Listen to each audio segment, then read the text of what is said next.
Good morning student. आज के class में हम लोग स्टार्ट करने जा रहे हैं फंक्शन। कैलकुलस आपके सिलेबस का बड़ा ही इंपॉर्टेंट स्टेप है। 40% से भी ज्यादा परसेंटाइज आपका एग्जामिनेशन में कैलकुलस का रहता है। कैलकुलस का ही बेसिक फंडा है आपका फंक्शन। क्या होता है फंक्शन, समझते हैं। कहीं ना कहीं आप सेट्स के बारे में सुने होंगे। अगर हम आपसे पूछे सेट्स क्या होता है तो आप बता सकते हैं a well defined collection of object is called set. अगर चीजों को बहुत अच्छे से डिफाइन कर लिखा जाए तो क्या कहलाता है, सेट्स कहलाता है। माने कि हम बताएं a इक्वल टू अगर लिखते हैं 1 2 3 4 5 तो ये क्या कहलाएगा, सेट्स कहलाएगा। और इसे हम लोग किस तरह डिफाइन कर सकते हैं, तो इसे डिफाइन किया जाएगा sets of natural number less than 6। तो ये क्या है, वेल डिफाइंड है। इस डिफिनेशन के अंदर इन सारे एलिमेंट के अलावा और कोई भी एलिमेंट प्रेजेंट नहीं हो सकता है।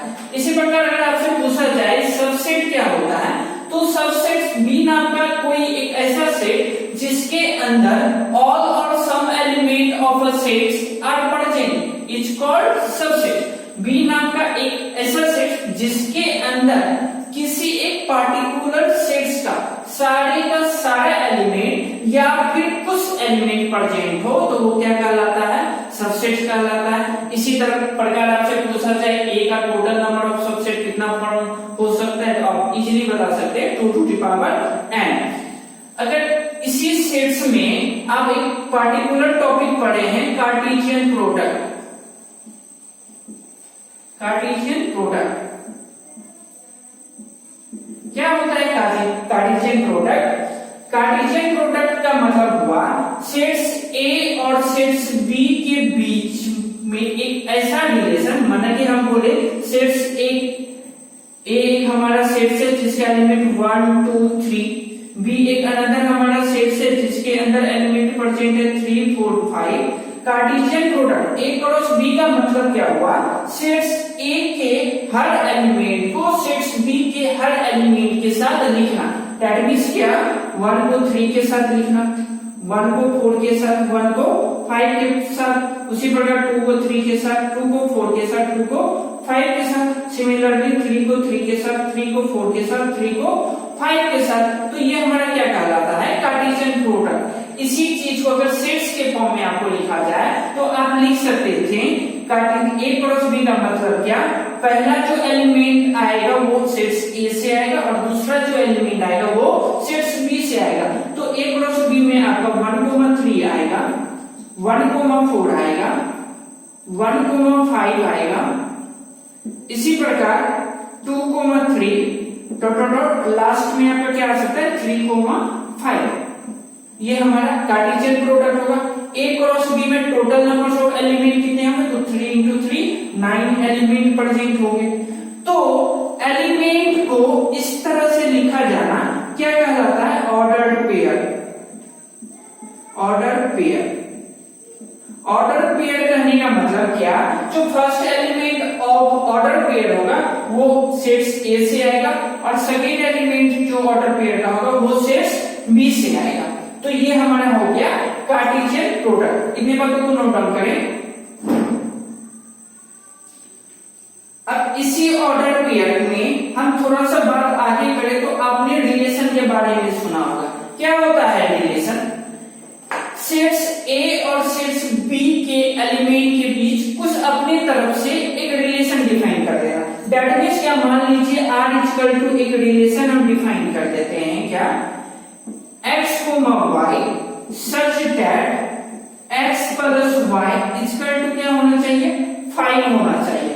एंड ये जो x, y है वो बिलोंग कहां से करेगा, सेट्स a, सेट्स b से। x कहां से बिलोंग करेगा, a सेट से, और y कहां से बिलोंग करेगा, सेट्स b से बिलोंग करेगा। तो इस R के अंदर जो ऑर्डर पेयर आएगा वो कहां से आएगा, तो इस कार्टेशियन प्रोडक्ट से आएगा, ठीक है ना। और उसमें जो एलिमेंट आएगा वो क्या क्या हो सकता है, देखिए तो x प्लस y क्या होना चाहिए, 5 होना चाहिए। तो 1 प्लस 3 क्या हो रहा है, 4 हो रहा है, तो 5 के बराबर नहीं है।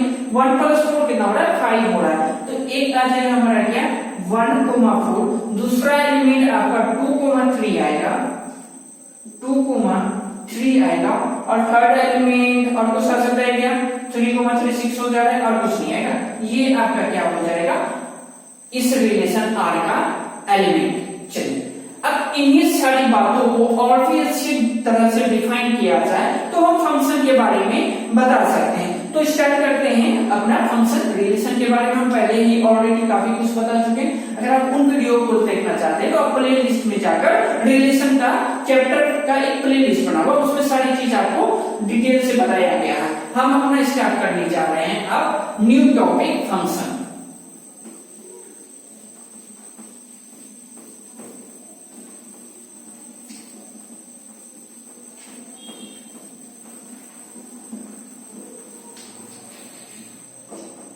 चलिए हेडिंग देंगे फंक्शन क्या होता है।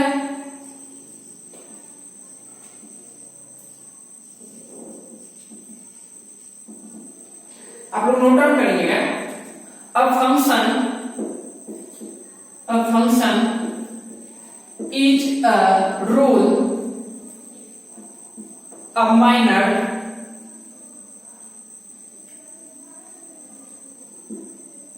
Manner,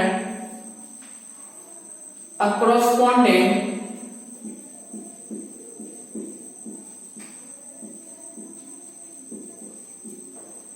a mapping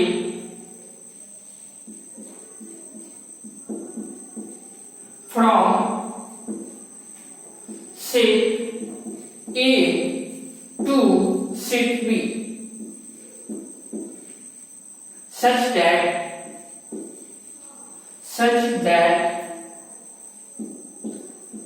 each and every element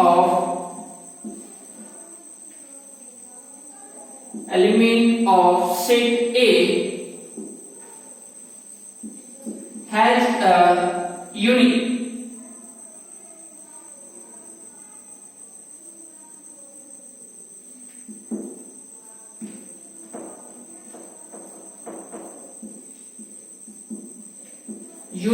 image in set B। देखिए फंक्शन का बेसिकली डिफिनेशन दो पार्ट में है। अगर यहाँ पर हम कुछ आपका एक मैपिंग बना लेते हैं, मान लीजिए ये सेट्स A है, ये सेट्स B है, इसमें element 1 2 3 3 4 5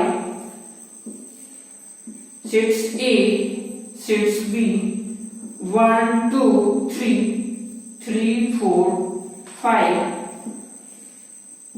sets A sets B 1 2 3 3 4 5 ये सेट्स A कहलाएगा, ये सेट्स B 1 2 3 3 4 5। चलिए ठीक है, यहां पर हम क्या कर रहे हैं, कुछ रिलेशन अपनी तरफ से डिफाइन कर दे रहे हैं।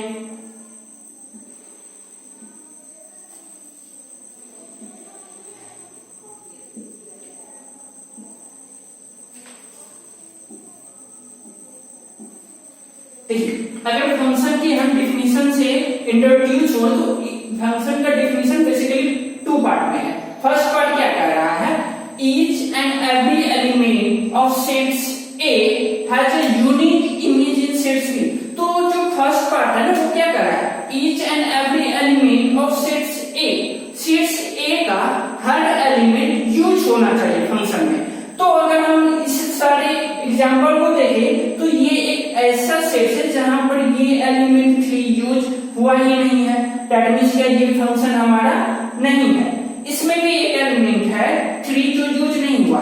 अगर मान लो यहाँ पर हम 3 को 5 से रिलेट करते हैं, ठीक है ना, तो ये हमारा रिलेशन फंक्शन हो सकता है, इसमें भी ये हमारा फंक्शन हो सकता है, ये हमारा फंक्शन हो सकता है। आगे डिफिनेशन करते हैं, क्या कह रहा है, has unique image in sets B। Sets A के हर एलिमेंट यूज होना चाहिए और सेट्स A का हर एलिमेंट का जो इमेज होगा सेट्स B में वो क्या होना चाहिए, यूनिक होना चाहिए। तो फर्स्ट पार्ट क्या था, सेट्स A का हर एलिमेंट यूज होना चाहिए। दूसरा पार्ट क्या है, सेट्स A के हर एलिमेंट का जो इमेज होगा सेट्स B में वो क्या होना चाहिए, यूनिक होना चाहिए। अब ये इमेज क्या होता है, दैट मींस यहाँ पर जो वन रिलेशन बना रहा है ना 3 3 के साथ वो यूनिक होना चाहिए। अब 1 किसी और के साथ रिलेशन नहीं बना सकता। अगर यहाँ पर देखिए 1 3 के साथ भी रिलेशन बना ले और 1 4 के साथ भी रिलेशन बना ले तो इसके लिए तो यूनिक नहीं हुआ, ठीक है। लेकिन यहाँ पर 1 के लिए 3 यूनिक है, यहाँ पर 1 के लिए 3 भी आ रहा है 4 भी आ रहा है, दैट मींस ये भी हमारा क्या होगा, फंक्शन नहीं होगा। यहाँ पर देखिए 1 3 से रिलेटेड है, 2 भी 3 से रिलेटेड है, तो 1 के लिए 3 यूनिक है क्या और 2 के लिए 3 यूनिक है क्या, हो सकता है, यूनिक तो हो सकता है ना, क्योंकि 1 के लिए 3 आ रहा है और कुछ तो आ नहीं रहा है और 2 के लिए भी 3 आ रहा है और कुछ आ नहीं, तो ये फंक्शन हो सकता है, कंफर्म नहीं है। लेकिन यहाँ पर बड़ा ही सुंदर एग्जांपल है, 1 के लिए 3 आ रहा है, 2 के लिए 4 आ रहा है, 3 के लिए 5 आ रहा है, तो ये तो रिलेशन हो सकता है, फंक्शन हो सकता है। अगर इसी चीज को, सारी चीज को हम अपने रियल लाइफ से इंट्रोड्यूस करवाएं, रिलेट करें, तो हम मान लीजिए सेट्स ए को सेट्स ऑफ सन कहते हैं, क्या है, सेट्स ऑफ सन, और सेट्स बी को हम सेट्स ऑफ फादर कहते हैं। तो देखिए तो क्या रिलेशन बन रहा है, 1 के लिए 1 के फादर कौन है, 3, 2 के फादर कौन है, 4, लेकिन 3 एक ऐसा एलिमेंट है जिसका फादर ये नहीं है, ठीक है ना, तो ऐसा हो सकता है क्या, बेटा है, बात हो ही ना, तो ये तो पॉसिबल नहीं है, तो ये फंक्शन नहीं होगा। यहाँ पर ध्यान दीजिए 1 के लिए 3 भी आ रहा है और 1 के लिए 4 भी आ रहा है, दैट मींस क्या, 1 का फादर 3 भी है और 1 का फादर 4 भी है, तो एक के दो फादर पॉसिबल है क्या, इसका तो हालत खराब हो जाएगा, तो ये पॉसिबल नहीं है, दैट मींस ये हमारा फंक्शन नहीं होगा। अच्छा यहाँ पर देखिए 1 का फादर 3, 2 का फादर 3, ऐसा तो हो सकता है ना, एक फादर के 2 बच्चे हों, राम और श्याम, तो राम के लिए इसका फादर यूनिक है और श्याम के लिए इसका फादर यूनिक है, तो यहाँ पर ये फंक्शन हो सकता है। लेकिन यहाँ पर 5 एक ऐसा एलिमेंट है जो किसी के साथ रिलेशन नहीं बना रहा है, तो ऐसा तो फादर हो सकता है जिसके बेटे ना हो, बेटी हो, ठीक है ना, तो इस 5 का बेटा नहीं है, क्या है, बेटी है, तो ये फंक्शन हो सकता है। तो यहाँ से एक बात पता चली क्या, सेट्स ए का हर एलिमेंट यूज तो होना चाहिए, अगर सेट्स बी में कोई एलिमेंट खाली भी रहता है तो इससे फंक्शन में कोई फर्क नहीं पड़ सकता, ठीक है ना, तो सेट्स बी में कुछ एलिमेंट खाली भी चलेगा, लेकिन सेट्स ए में हर एलिमेंट यूज होना चाहिए। अच्छा यहाँ पर बहुत अच्छा रिलेशन, एक फादर एक बेटा, एक फादर एक बेटा, तो ये तो फंक्शन कहलाएगा ही कहलाएगा। तो ये बेसिक एग्जांपल आपको हम दिए थे फंक्शन के बारे में, इसे नोट डाउन करें, फिर हम आगे देखते हैं फंक्शन क्या होता है।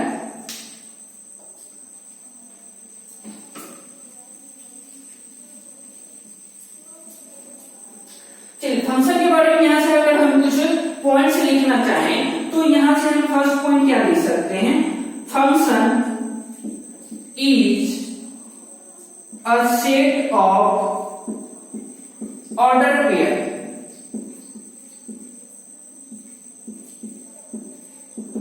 फंक्शन क्या होगा, सेट्स होगा किसका, ऑर्डर पेयर का, और ये जो फंक्शन होगा एफ वो आपका सबसेट होगा किसका, ए क्रॉस बी का, ठीक है ना, ए क्रॉस बी में जो भी एलिमेंट आएंगे उन्हीं में से कुछ एलिमेंट आप लोग सेलेक्ट करिएगा फंक्शन के लिए, तो फंक्शन हमारा क्या कहलाएगा, सबसेट कहलाएगा ए क्रॉस बी का। थर्ड पॉइंट हम यहां से देख सकते हैं क्या, अगर ए कोमा बी बिलोंग कर रहा है फंक्शन में एंड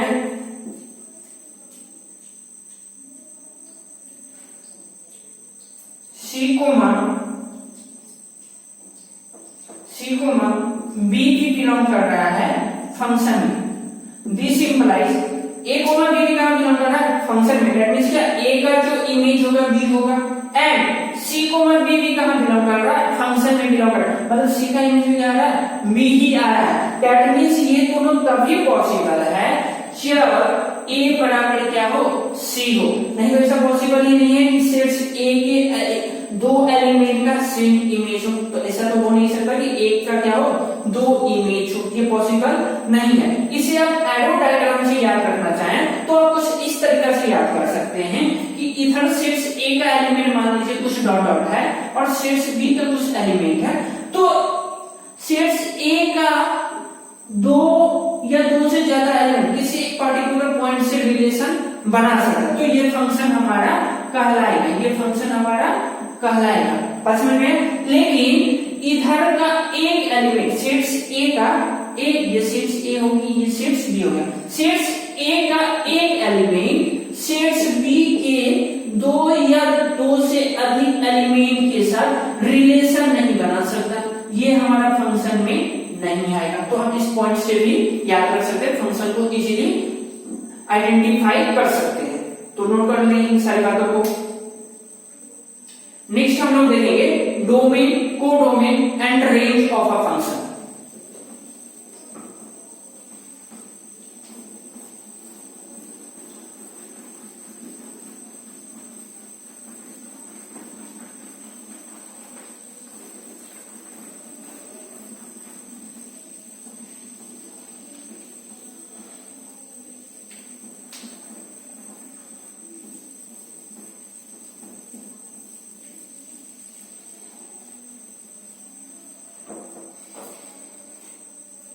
नेक्स्ट टॉपिक लीजिएगा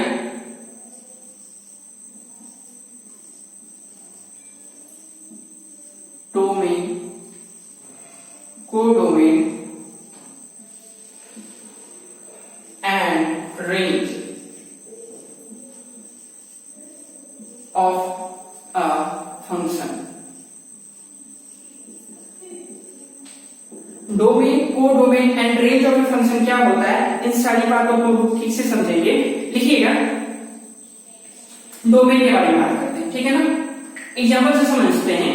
मान लीजिए f of x equal to आपको दे रखा है 2x² प्लस में x प्लस 1 अपॉन में x माइनस 5। तो आपको बताना है इस फंक्शन का डोमेन क्या होगा, कोडोमेन क्या होगा और रेंज क्या होगा। तो डोमेन की पहले हम बात करें।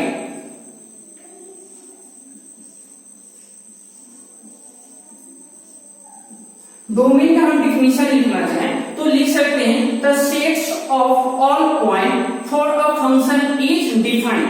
उन सारे पॉइंट्स का सेट जिसके लिए फंक्शन हमारा क्या हो, डिफाइन हो। ये हमारा f of x equal to function है, इसमें x का हम क्या क्या वैल्यू रख सकते हैं, क्या क्या वैल्यू रख सकते हैं, उन सारे वैल्यू के सेट्स को ही क्या कहते हैं, डोमेन कहते हैं। तो यहाँ पर x का वैल्यू आप 1 रख सकते हैं, कॉरस्पॉन्डिंग आपको y का वैल्यू कुछ आ जाएगा, ठीक है ना। x की जगह 2 डाल सकते हैं, 3 डाल सकते हैं, 4 कुछ भी डाल सकते हैं, -1 -2 कोई भी रियल नंबर डाल सकते हैं। बट यहाँ पर आप x की जगह 5 नहीं डाल सकते, क्योंकि अगर आप x की जगह 5 डालिएगा तो 5 - 5 क्या हो जाएगा, 0 हो जाएगा, और ये पूरा फंक्शन आपका इनडिटरमिनेट फॉर्म में कन्वर्ट हो जाएगा। तो हमें फंक्शन को इनडिटरमिनेट फॉर्म में कन्वर्ट होने से बचाना रहता है। तो यहाँ पर आप x का वैल्यू कोई भी रियल नंबर डाल सकते हैं, और जो चीज हम x का वैल्यू पुट कर सकते हैं उसी को हम लोग क्या करते हैं, डोमेन कहते हैं। तो डोमेन ऑफ फंक्शन हम लिखना चाहें तो आप लोग डिफिनेशन में लिख सकते हैं the sets of all points for which a function is defined. उन सारे पॉइंट्स का सेट जिसके लिए कोई फंक्शन क्या हो, डिफाइंड हो, क्या कहलाएगा, डोमेन कहलाएगा। तो यहाँ पर इस डोमेन, इस फंक्शन का डोमेन क्या आ रहा है, कोई भी रियल नंबर आ रहा है। दैट मीन्स क्या, x belongs to real number होगा, बट इस रियल नंबर में क्या नहीं होगा, तो 5 नहीं होगा। बात समझ में आया। अच्छा, अब हम आपसे पूछें कोडोमेन क्या होगा, तो सेट्स D को कोडोमेन कहा जाता है। सेट्स D को क्या कहते हैं, कोडोमेन। तो आप लोग डिफिनेशन में लिख सकते हैं कोडोमेन का definition, the set B is called codomain. The sets B is called codomain.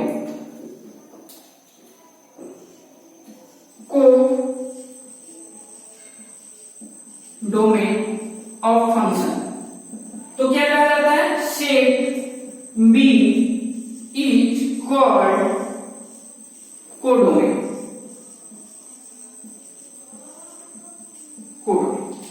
इसी में आपसे पूछा जाता है रेंज ऑफ फंक्शन क्या होता है, रेंज ऑफ फंक्शन क्या होता है। तो किस तरह कहते हैं रेंज ऑफ फंक्शन क्या होता है। देखिए यहाँ पर x का वैल्यू डालने पर इस फंक्शन का वैल्यू क्या आ रहा है, इसी f ऑफ x को आप y की कर सकते हैं, इसी f ऑफ x को आप क्या कर सकते हैं, y कर सकते हैं। तो x का वैल्यू 1 डालने पर इस फंक्शन का वैल्यू क्या आ रहा है, कॉरस्पॉन्डिंग, वही हमारा क्या कहलाएगा, रेंज ऑफ फंक्शन कहलाएगा। x का वैल्यू 1 डालने पर ये फंक्शन हमारा क्या वैल्यू देगा, वो हमारा क्या कहलाएगा, रेंज कहलाएगा। तो यहाँ पर इस वाले फंक्शन का रेंज कोई भी रियल नंबर हो सकता है, इसे नोट डाउन करें। स्टूडेंट यहाँ पर आपको डोमेन और रेंज समझने में कोई प्रॉब्लम नहीं होनी चाहिए। आगे हम और भी बहुत डिफरेंट टाइप ऑफ फंक्शन पढ़ेंगे जिसमें डोमेन और रेंज के बारे में आपको अच्छे से समझ में आएगा। अभी फिलहाल समझिए, जो वैल्यू x की जगह रखा जा सकता वो क्या कहलाएगा, डोमेन कहलाएगा। और x के वैल्यू रखने पर इस फंक्शन का जो वैल्यू आएगा कोरस्पॉन्डिंग वो हमारा क्या कहलाएगा, रेंज कहलाएगा। इसी चीज को एक बार फिर से समझते हैं।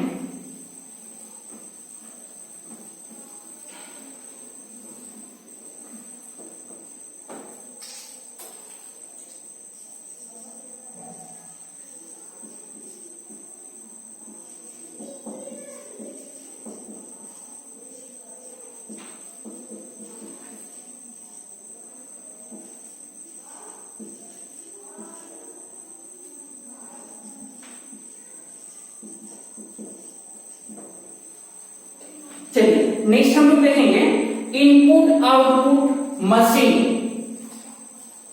Machine of a function. ठीक है ना, इनपुट आउटपुट मशीन आके फंक्शन का क्या होता है, बहुत इजी चीज है जिससे आपको फंक्शन को समझने में काफी आसानी होगी।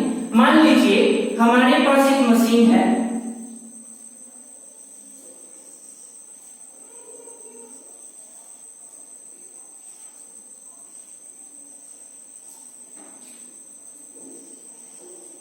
f ऑफ x नाम का हमारे पास एक मशीन है। इधर से मान लीजिए ये दूसरा मशीन है, अगर आप इसमें ऑरेंज डालिएगा, इधर से कोई मटेरियल डाला जाता है और इधर से इस फंक्शन में अगर ऑरेंज डालेंगे तो इसमें क्या होगा, कुछ ऑपरेशन होगा ना, उसका क्या होगा, जूस निकाला जाएगा। यहाँ पर क्या होगा, उसे पूरी तरह से क्या किया जाएगा, मथा जाएगा। तो इधर से क्या निकलेगा, ऑरेंज जूस निकलेगा ना, इधर से आउटपुट होगा। इसे हम लोग इनपुट कह सकते हैं, इसे क्या कर सकते हैं, आउटपुट कर सकते हैं मशीन के तौर पर। ठीक है ना, अगर यह फंक्शन का मशीन है, ये क्या है, फंक्शन का मशीन है, तो इधर से जो चीज डाला जाएगा उसे या तो हम x कहेंगे, उसे क्या कहेंगे, x कहेंगे। अगर हम जो चीज मटेरियल इसमें डाला जा रहा है उसे x कहेंगे, तो इधर से जो आउटकम होगा उसे क्या कहेंगे, y कहेंगे। इसी x को आप डोमेन भी कर सकते हैं। अगर इस x को आप डोमेन कर रहे हैं तो इधर से जो आउटपुट आएगा उसे हम लोग क्या कहेंगे, रेंज कहेंगे। और भी काफी नाम है। अगर इधर से जो एलिमेंट डाला जा रहा है उसे आप प्री इमेज भी कर सकते हैं। अच्छा, प्री इमेज डाले तो इधर से क्या आएगा, इमेज आएगा।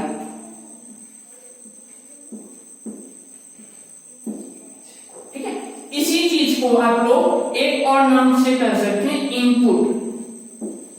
अगर इधर से इनपुट डाला जाएगा तो इधर से क्या आएगा, आउटपुट आएगा ना।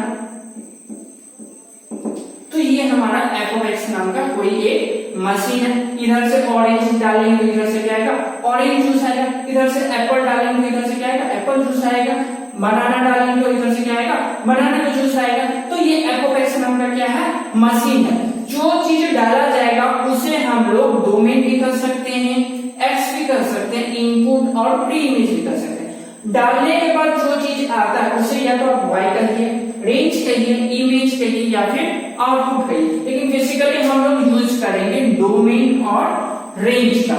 मान लीजिए f(x) इक्वल टू आपको गिवन है x²। क्या गिवन है, x²। तो इधर से जो आप 1 डालेंगे तो इधर से क्या बाहर आएगा, 1 ही ना आएगा। तो फंक्शन में हम लोग क्या डाले हैं, 1, आउटपुट क्या आया है, 1। फंक्शन में आप लोग 2 डालेंगे तो इधर से क्या आएगा, ऑपरेट होकर 2 का स्क्वायर क्या हो जाएगा, 4। तो हम लोग क्या डाल रहे हैं, 2 डाल रहे हैं और आउटकम्स क्या आ रहा है, 4 आ रहा है। इसी प्रकार -3 डालेंगे तो इधर से आउटपुट क्या आएगा, 9 आएगा ना।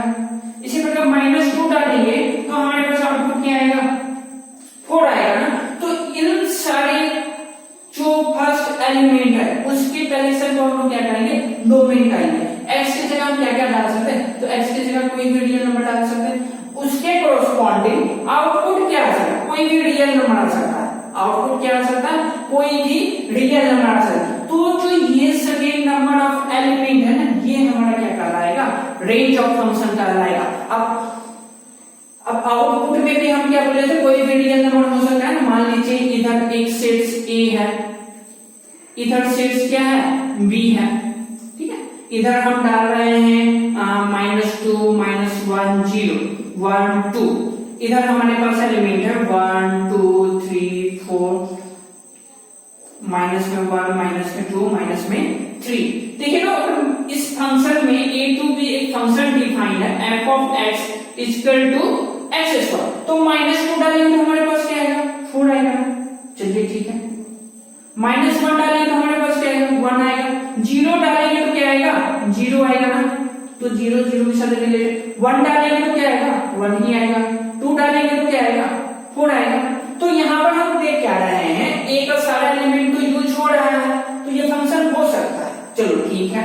b में देखिए कुछ एलिमेंट खाली रह जा रहा है, तो हम तो पहले ही बताए थे b में कुछ एलिमेंट खाली रहे तो फंक्शन में कोई फर्क नहीं पड़ता है। तो यहाँ पर सेट b क्या कहलाएगा, कोडोमेन कहलाएगा। कोडोमेन में देखिए एलिमेंट अधिक हो सकता है, लेकिन रेंज ऑफ फंक्शन जो होगा, इन सारे एलिमेंट जो यूज हो रहा है सेट्स b का, वो हमारा क्या कहलाएगा, रेंज ऑफ फंक्शन कहलाएगा। तो इसमें कोई भी कंफ्यूजन नहीं होना चाहिए कि कोडोमेन और रेंज एक ही होगा। कोडोमेन ऑलवेज आपका रेंज से अधिक या इक्वल हो सकता है, पर जो रेंज होगा, जो एलिमेंट सेट्स बी में यूज हो रहा है, सिर्फ उन्हीं सारे एलिमेंट के सेट्स को हम लोग क्या कहेंगे, रेंज ऑफ फंक्शन कहेंगे।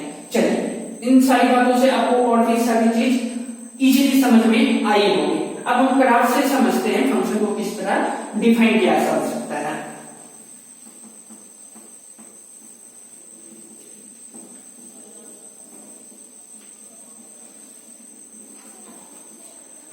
नेक्स्ट टॉपिक दीजिएगा,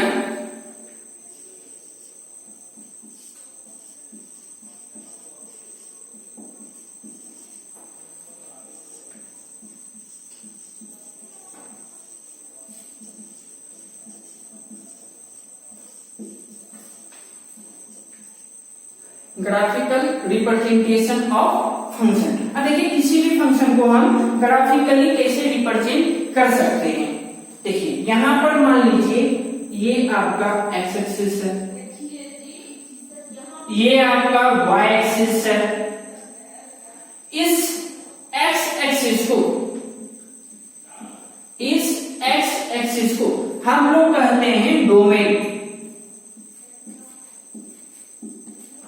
और ये जो हमारा वाई एक्सिस है, ये हमारा कहलाएगा रेंज, या फिर कोडोमेन भी कर सकते हैं और रेंज भी कर सकते हैं। लेकिन यहाँ पर हम बेसिकली यूज कर रहे हैं किसका, रेंज का। हमें सिर्फ डोमेन और रेंज से मतलब है। ठीक है। अब मान लीजिए इस फंक्शन में f of x equal to एक फंक्शन डिफाइन है। कुछ भी फंक्शन हो सकता है, क्वाड्रेटिक फंक्शन हो सकता है, क्यूबिक फंक्शन हो सकता है, लीनियर फंक्शन हो सकता है, कोई भी फंक्शन हो सकता है। तो मान लीजिए f ऑफ x हमारा एक फंक्शन है। मान लीजिए यहाँ पर हम एक पॉइंट a लेते हैं, तो इसके कोरस्पॉन्डिंग हमारे पास f ऑफ a कुछ फंक्शन मिलेगा ना। अगर हम यहाँ पर b एक कोई पॉइंट लेते हैं, तो यहाँ पर हमें f ऑफ b नाम का कोई एक एलिमेंट मिलेगा ना। मान लो ये लीजिए, न्यूमेरिकली समझ लीजिए, ये हमारा 0 है, ये 1 है, ये 2 है, ये -1 है, ये -2 है। f of x equal to मान लीजिए x स्क्वायर दिया है, तो मान लीजिए 0 डालेंगे तो 0 का स्क्वायर क्या होगा, 0 1 ये पॉइंट मिलेगा ना। 1 डालेंगे तो हमें y 1 का स्क्वायर क्या मिलेगा, 1 मिलेगा ना, ये पॉइंट मिलेगा ना, x1 y1 ये पॉइंट मिलेगा। 2 डालेंगे तो क्या मिलेगा, 4 मिलेगा, तो 4 यहाँ कहीं होगा। तो ये क्या आ गया, 2, 4 आ गया। ये क्या आ गया, 1, 1 आ गया। -1 डालेंगे तो क्या मिलेगा, -1 का स्क्वायर 1 मिलेगा, ये वाला पॉइंट मिलेगा ना। ये -1, 1 का है। -2 डालेंगे तो क्या मिलेगा, -4, दैट मींस ये पॉइंट मिलेगा ना, -2, 4। अब इन सारे पॉइंट को ग्राफिकली प्लॉट करना ही क्या कहलाता है, फंक्शन का ग्राफ कहलाएगा। तो यहाँ पर हम a मान लिए, तो a मानने पर हमारे पास क्या मिला, पॉइंट f ऑफ a मिला। b माने तो फंक्शन में b जाएगा, तो मान लीजिए ये पॉइंट मिला f ऑफ b। 0 डाले तो हमारे पास ये एफ ऑफ माइनस में ए मिला, माइनस में बी पॉइंट डाले हैं तो हमें क्या मिला, माइनस में एफ ऑफ बी मिला है, एफ ऑफ माइनस बी। अब इन सारे पॉइंट को ही क्या करना है, हमें ग्राफिकली प्लॉट करना है। तो ग्राफिकली जब प्लॉट करिएगा तो ये जो ग्राफ बनेगा कुछ इस टाइप का ग्राफ बनेगा, ठीक है। ये हमारा क्या होगा, फंक्शन का ग्राफ होगा। तो ये फंक्शन का हमारा क्या हो गया, ग्राफ हो गया। यहाँ पर जो एक्स का वैल्यू हम लोग ले रहे हैं वो सारा क्या कहलाएगा, डोमेन ऑफ फंक्शन कहलाएगा। कॉरस्पॉन्डिंग जो वैल्यू हमारे पास ये सारा आ रहा है, ये सारा हमारा क्या कहलाएगा, रेंज ऑफ फंक्शन कहलाएगा। चलिए इन बातों को नोट डाउन करिए। तो स्टूडेंट ये आपका बेसिक इंट्रोडक्शन था फंक्शन का। नेक्स्ट वीडियो में हम आपके साथ बहुत ढेर सारे फंक्शन के बारे में बात करेंगे, उसमें डोमेन, कोडोमेन और ग्राफिकल रिप्रेजेंटेशन और सारे फंक्शन का देखेंगे। आपके लिए किसी भी फंक्शन का डोमेन क्या होता है, रेंज क्या होता है और उस फंक्शन का ग्राफ किस तरह से फॉर्मेशन होता है, इन सारी बातों को अच्छे से समझना है। अगर ये वीडियो आपको अच्छी लगी हो तो आप अपने फ्रेंड के साथ जरूर शेयर करें ताकि वो भी इन वीडियो का बेनिफिट ले सके। नेक्स्ट वीडियो में आपके साथ डिफरेंट टाइप ऑफ फंक्शन के साथ जल्दी मिलते हैं, तब तक के लिए प्रैक्टिस करते रहिए। Thank you.